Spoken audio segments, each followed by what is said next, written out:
So the second change was, again, in relation to employment visas for foreign nationals and also employment visas for Chinese applicants. And this really gets to the heart of part of the approvability criteria for an employment visa, which is as follows, and it's the end part of about what I'm going to say. Is you must, in order to get an employment visa under either of these two programs, you must possess a special skill, knowledge or experience of value to and not readily available in Hong Kong.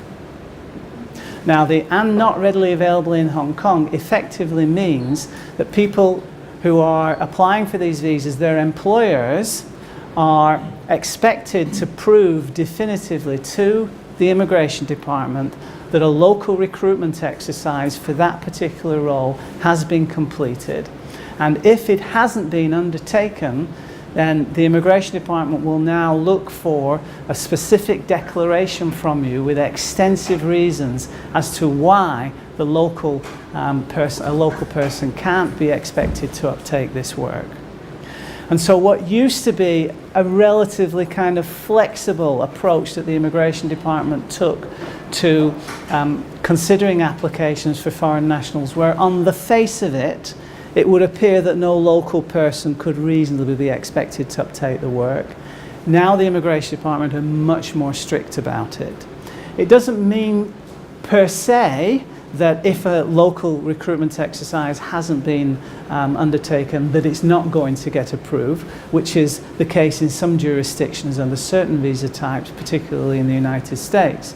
What it does mean is that if there hasn't been a concerted effort to try and source the talent for the job that the foreign national or the Chinese applicant has been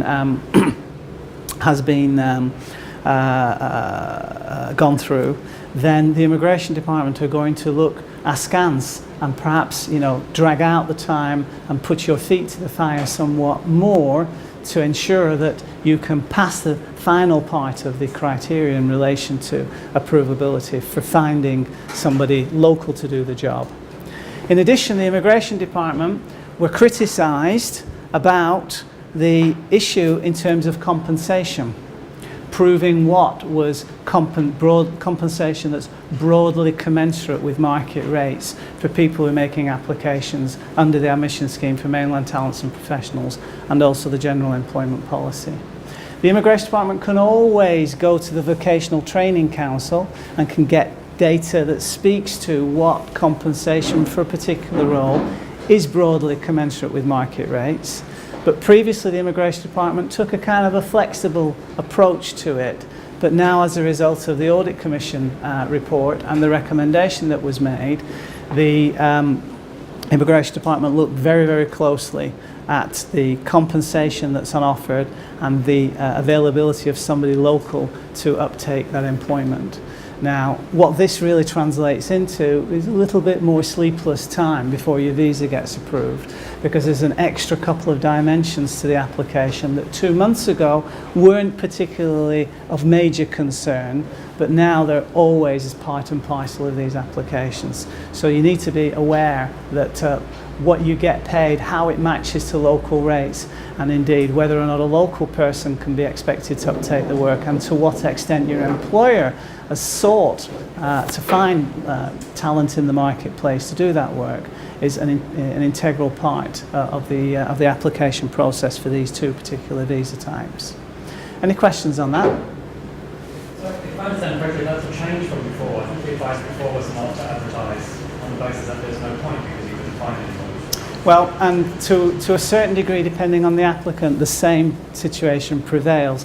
If you've got clearly an individual that's so dripping with talent for a particular role and is the ideal match for the role, and that the compensation is, lofty, and that there's, on the face of it, is a super professional, then the requirement to sort of source locally falls away. But for the vast majority of applications, they're all borderline, and there's always an argument that can be made on the other side that says, yes, actually, we think that a local person could reasonably be expected to uptake this work. So prove to us that you've actually gone out and tried to do it, don't just try to persuade us. That's what this boils down to. Yeah. What was the point around the compensation? About Can you expand on that? You're saying that it has to match market rates or exceed market rates? it's the test for approval is that you have to show that the compensation is broadly commensurate with market rates.